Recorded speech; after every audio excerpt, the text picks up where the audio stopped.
This is CGTN, China Global Television Network.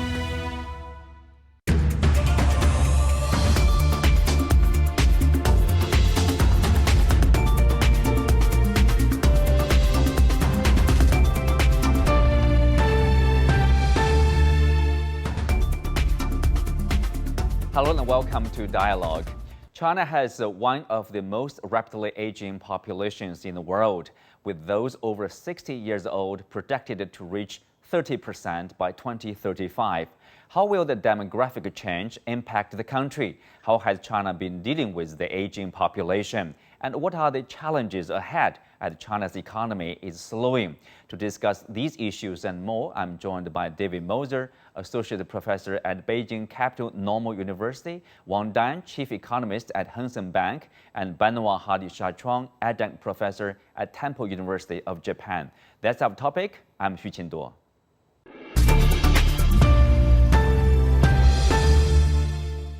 Welcome to the discussion. Wang Dan, I will start with you. China became an aging society in 2021. Obviously, now we are projecting more larger percent of aging population in this country in 3 years, 2025, and then probably in 2035, even larger percentage of this older population. So how big a challenge is that? How big a change is that to China?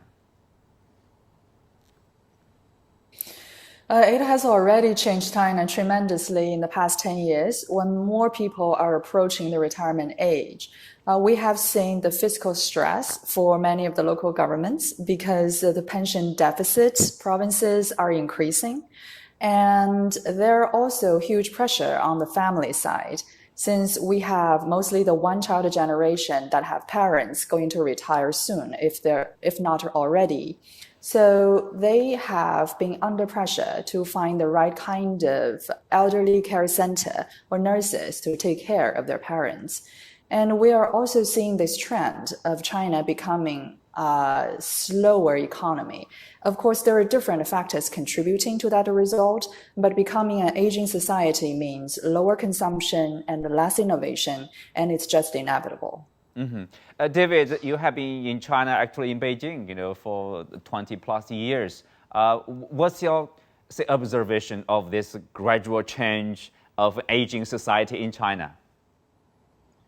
Well, one of the largest changes I've seen personally is a kind of a transition from the children feeling that they had a sort of Confucian duty to take care of their parents in the old age. And it was reciprocal. The parents also felt that in their old age that the children should be their lifeline. Just since I've been here, I've seen that those attitudes culturally changing, and not only are the younger people more mobile, it's not as convenient for them to be in the same city as their adult parents, as their elderly parents. And also the parents themselves who are getting older do not want to be a burden on the children as much as they used to. There's no longer this default assumption that the child is going to take care, especially if it's an only child, that the child is going to take care of the parent. And on top of that, in the recent years, I'm not an expert on this, but I've seen lots of interest in growth in the sector of elderly care, especially the kinds of nursing homes and care centers that are growing exponentially. It seems like that market is getting very important and very diverse because there are lots of different cost levels that they have to choose from. So China is becoming a little bit more like the United States, my home country, in that way, in that elderly people have much more options than just having their children take care of them. So for me, that's one of the biggest changes that I've seen culturally in the society. Mm-hmm. Well, Wang Dan, of course, as David pointed out, China is not alone in terms of aging society, with European countries, Japan, the United States. Tell us, what are the general response? What are the, general policies basically every country will, one way or another, take to deal with this phenomenon, let's say? Because most countries are seeing longer age expectancy. And it's not just in developed nations, but also in developing ones. So one policy response is to encourage birth. And that has some success in some countries, but the same policy doesn't necessarily work in all nations due to the demographic changes or some sort of policy constraints. And we have also seen a big effort from all levels of government, especially in China, trying to increase the return on pension fund. So they're doing so to prevent the collapse of the pension fund system, and also to provide more resources to the healthcare system and also to support the poorer families. There are some cases in which that the government is trying to raise the retirement age, especially in the public sector. Some people welcome this change, but it's not a overwhelmingly enthusiastic response, because for a lot of the young people, they feel this competition from the elderly, and they also would want the kind of job that some elderly hold. So it's a tricky balance for a lot of the policy front. But so far, I just don't think China is really at a point that it's facing any kind of urgency to push any kind of policies like raising retirement age or raising the birth rate. It's just not that urgent yet. Mm-hmm. Benoit, you live in Japan. This country has its oldest population in the world, with 29% of its people over the age of 65, compared to, say, 12% in China. Of course, in Japan, people, have the highest life expectancy with high-quality elderly care facilities, etc. What is the sense from the government or the society in terms of this, having this growing aging population? Yeah, this is a very big problem, and in fact, it's been on the radar of the Japanese government and the Japanese people for many years now. In many ways, Japan is a bit of a pioneer in trying to deal with the aging population, because its population among all developed countries started aging before other countries, and for that reason, now many countries around the world are looking at Japan and looking at how it is responding to a phenomenon that they feel that, well, most of the world is going to have to deal with at some point, because these birth rates have been declining to different degrees, of course, different speeds, but all over the world. If we look at World Bank data, in the 1960s, in 1960, the birth rate, the average number of births for a woman was 5 per woman, and now it's less than 2.5. So it has actually been reduced by half in the last 60 years. So for Japan, it's a very difficult issue. There are workforce shortages, and for that reason, Japan has had to take certain measures that at the beginning were maybe slightly uncomfortable for the government, because of the fact that women in Japan have a very low birth rate. It's only 1.3, which is well below replacement rate. Replacement rate is 2.1. And when you are well below replacement rate, there aren't too many options. Either you raise the birth rate or you increase the number of foreign workers. And so this is the way that Japan has been slowly but surely going towards. We have increased the number of foreign workers, especially in terms of elderly care. Japan has signed agreement with Vietnam, Indonesia, as well as the Philippines. There are also a large number of workers from China. As a matter of fact, half of the foreign worker population is coming from Vietnam and China. And that's pretty much the only way that Japan is going to be able to at least slow down the trend, because the number or the birth rate does not seem to be looking like it's going to increase anytime soon. Mm-hmm. David, if you look at the situation both in China and Japan, given these similarities in people's attitudes, in people's sense of aging, obviously there is something China could learn from Japan. So what are they? Well, one of them, I think, is what was just touched on, which is immigration. Right now, there's one of the hottest topics in my country, the United States, is immigration. Many people fear it and think that it's, will cause a loss of jobs and will cause a strain on the economy. But actually, many people have also noted that the United States has a similar problem, which is birth rates are falling, people are getting older, and we need more workers to do the the general work, especially the physical labor that Americans are not willing to do. So China is a very special country, and it's one which has not traditionally welcomed immigration, and especially not immigration and naturalization the way other countries have. So it might be something that China, the government, is going to, not immediately for the short term, but maybe in the long term, start considering opening up some kind of immigration pathways from other countries to come and do some of the work that the Chinese workforce will not be able to accomplish. The immigration issue strikes me as an interesting topic that should be pursued as the years go by. Well, one way to deal with this aging population issue is to delay the retirement age. So, David, for people in China, some young people would say, "Oh, I don't want to work longer, than 60 or 55 for women in China." That's really young age. 55, you retire, and you probably will continue to live 30, 40 plus years, and without a job, basically. So what's the attitudes, and what's your prediction of China probably, socially, you have to do it at one point, I guess? Yes, of course, that's definitely true. It's something that has to happen at some point. I think in terms of the workforce, the fact that not only in developed and developing countries, China included, people are living longer and they're living healthier lives so that they don't have such an extended period of old age where they are incapacitated.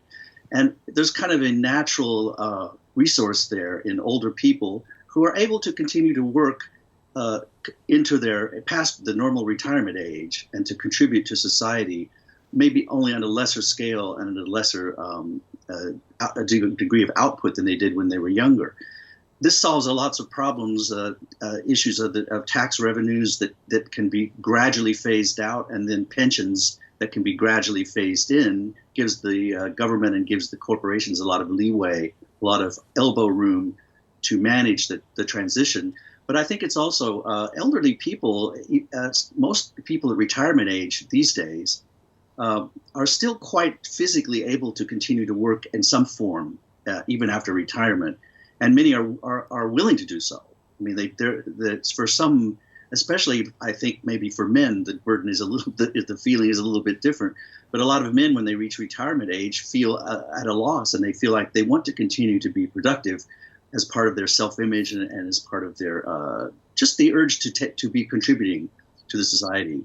So I think that differences in the workforce, in the requirement to stay on the job 9 hours a day or 10 hours a day, the working at home that we've learned to do online, and the fact that a lot of the labor force is not engaged in physical labor and manufacturing, but in mental tasks that will actually need elderly people to stay engaged in the production, so that they can train the younger generation, can also phase in a new generation of workers. So I think it seems to me like there's cause for optimism. I think that it can work out very nicely if people utilize these facets intelligently. Mm-hmm. Benoit, retirement age, the delay or the prolonged retirement age, in Japan is quite. That's a common practice, right? And what's the response from the public? In particular, young people. The public sorry. Is pretty, yeah. Yeah, you mean the response from the young people? Yeah, about in particular that? from the young generation. When they think of okay, I'm going to retire in 10 years, 20 years. No, I'm probably prolong that 40 years maybe. I will continue to work. Of course. Yeah. Yeah, of course. Well, this is no doubt a concern from a lot of young people. And as a matter of fact, I've spoken with a lot of young people about this particular issue. The reality is everybody in Japan, the young generation, the older generation, understands that this is pretty much an inevitability. And this is not something that can really be avoided. In my own home country of Canada, this is something that also happened, where the retirement age has been raised progressively because otherwise otherwise public finances can simply not support such a large proportion of elderly people.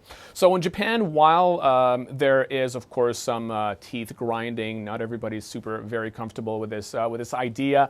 Not everybody, I think, despite that, understand that this is really something that is required because, as I mentioned earlier, at the current rate with which Japanese women are having children and the hesitancy of the population and of the government to accept more immigration in Japan, the only way really to make sure that the public finances and the pension system for the elderly population, which is frankly not looking very well at the moment, while the only way is to increase the age of retirement. So not an easy path forward, but people understand that there's really not many solutions to that very difficult problem. Wang, earlier you mentioned about the balance between creating jobs for the young people at the same time, probably for that purpose you don't want to keep the people at the retirement age to continue to work, so they can being moved away and leave some positions for the young people. But at the same time, as Benoit mentioned, in terms of a public finance, in terms of pension costs here, you do want the people to continue to work a bit longer. So to say decrease the cost, decrease the burden of the pension fund, for example. I mean, economically and socially, as David mentioned, some people like to work. I'm one of them. I guess I would like to continue to work. I don't mind retirement age being delayed. So socially, economically, at what point you think China is going to make a big change, probably? We have seen in many sectors, especially in services, the average age is increasing. But for the IT industry and all kinds of emerging industry, like new energy, new materials, the average age has been stabilized around 28 years old in the past 5 years. And that's an interesting trend because we know that in the modern society, people are way better educated and they want to stay in the labor force for much longer. And for China's case, although there are more people approaching the retirement age, its younger generation are way better educated, and that means the human capital is quite sufficient to sustain China's growth. So there is this competition between the older generation and the younger generation, but I think it's safe to say they are in many cases complements rather than substitutes. The skill sets between the two generations are very different. The younger generations are certainly better at math, better at computer sciences, but they're not necessarily better with dealing a lot of the social issues and institutional changes. When it comes to the government affairs and the public services, they are not necessarily in a better position than the older generation to serve this large population. So I think there is a point to be made that whoever wants to work should be able to be given the opportunity to extend their work life. And the government should be able to have that kind of flexibility to accommodate many of the elderly, because they do have a lot more to contribute to this society. Probably we don't need to continue the practice of mandatory retirement at a certain age. Give people more freedom, whether you want to continue to work or you want to go home and enjoy the life after work. David, of course, and then there's the issue of elderly care. Like in China, there's this idea of the young old taking care of the older old, let's say, people at 60 or 65, so they can still make a good use of their time and energy to take care of people who is probably 70 and above. And in Shanghai, there's some pilot projects. Basically, they have this community-based, senior care. You live in your estate at your own house, so you have someone from the same community. They can take care of you. You don't need to go to the hospital probably for some of the light issue. That kind of creative ideas for senior care. What do you make of that? Well, I've had to think a lot about this because I just recently went with my brother and sister through the period of life of my mother and father when they were both becoming elderly, incapacitated. And the question is, what do we do for them and about them? Because like most kids these days, including in China, we didn't live anywhere near them. And it was very difficult for us to take months off to go take care of them.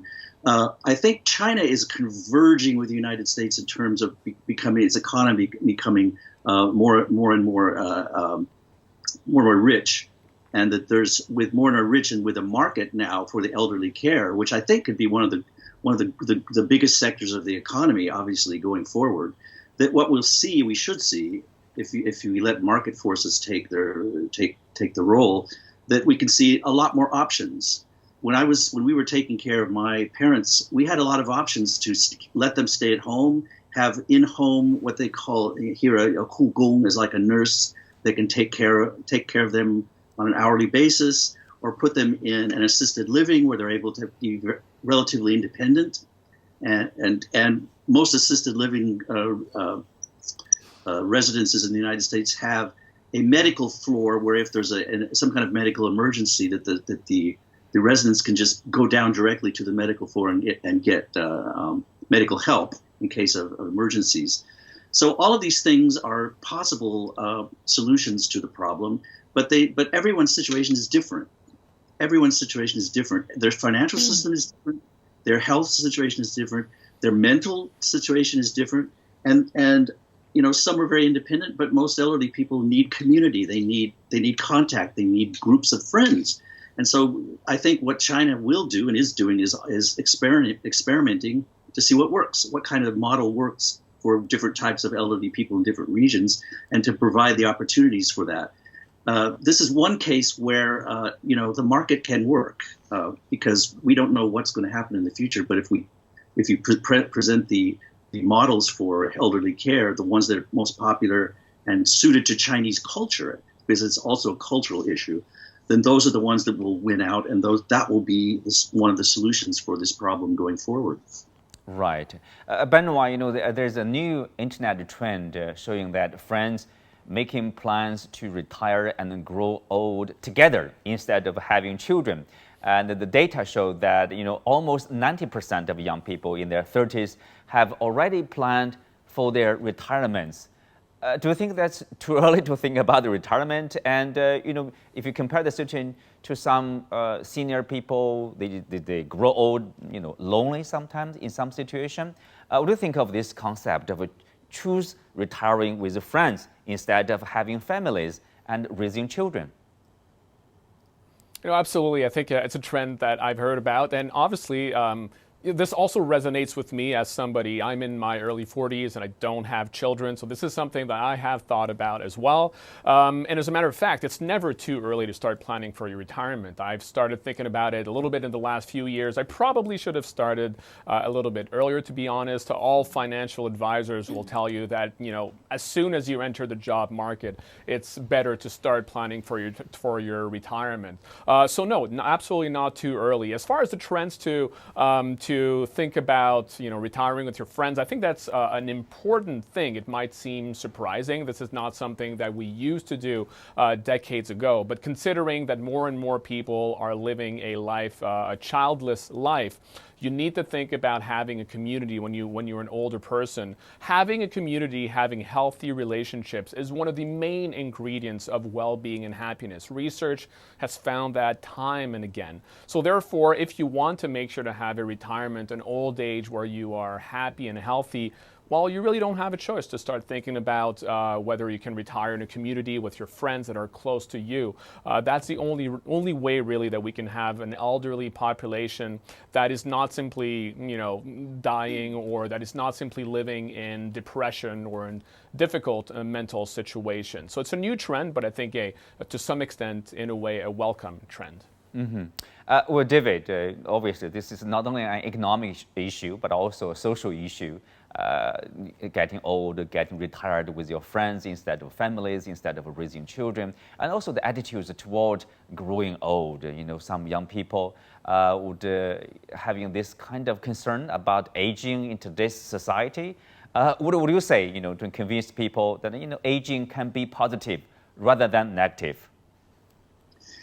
Yes, well, actually, that's one advantage of Chinese culture. It might be one reason I'm staying here, because as I get older, I seem to get more respect instead of less, which is very nice. I teach students at the university, mostly women, because it's a capital normal university. They're training teachers. They're mostly women, and they're mostly from 19, 20, 21 years old. And when we discuss this, we talk about things. A lot of them do not want to have children. They tell me outright, I never want to have children. And maybe not even a husband. A boyfriend is kind of nice. And this is a new generation. They're not the same as the older generation. They've certainly lost this Confucianism influence that's been so much a central part of Chinese social life. I think probably they're young and they don't understand, what they're in for if they don't have kids and what it's like to grow up. But I mean, people are flexible. I saw in recent years, Wang Dan, and you will know what I'm talking about. Men tend to have shorter lifestyles than women. So that means that in old age, it's mostly women that are taking care of the husband, and then the husband has died and they're widows. And there was this phenomenon of the dama, who would get together in public and dance and everything. That seemed to me a kind of a social solution to a sort of problem. You're old, your kids are gone, your husband is gone. What do? You create a circle of women friends at the same age, and you do a fun thing, which is dancing in the square. And I think, who knows how society is going to evolve? And there may be lots and lots of people, more than we ever can think of, who are elderly without kids, and then eventually a woman without her husband. And they'll figure out ways to find meaning and connection and happiness and fulfillment. We've already seen it happen, so I can only guess. But it may not be a bad thing. It may be something that society evolves in a new direction, and there are new kinds of social connections that form. Right. Wang Dan, what do you make of this? The new development, the attitudes toward aging, and also retirement with the friends instead of families, instead of children? I think to me, this has become a very heavy topic, not just because my parents are aging and I feel quite inadequate to take care of them since we don't live in the same city. But for myself, I'm not approaching the retirement age, but I start to feel the pressure since I myself don't have children either. I don't know if I ever have. But the thing that David mentioned about the students in school and their attitude about dating, having children, resonates with me, but with a younger version of me. But I think the most difficult relationship for a person, especially for a woman, is the relationship with herself and how to deal with loneliness. And when the retirement age comes, and it will eventually be there, to age with friends or age with family may not be ideal for any of us. Maybe we have to be able to live the life on our own with some social support from the hospitals, from the care centers. And by that time, we need to be able to deal with the daily challenges, especially emotionally and spiritually. I think that type of education is quite lacking in China, and we need to fill in that gap. Yeah, hopefully this show will help. With that, we come to the end of today's discussion, and many thanks to our guests. You can also find us on the CGTN app on YouTube. I'm Xu Qinduo. Thanks for being with us. See you next time.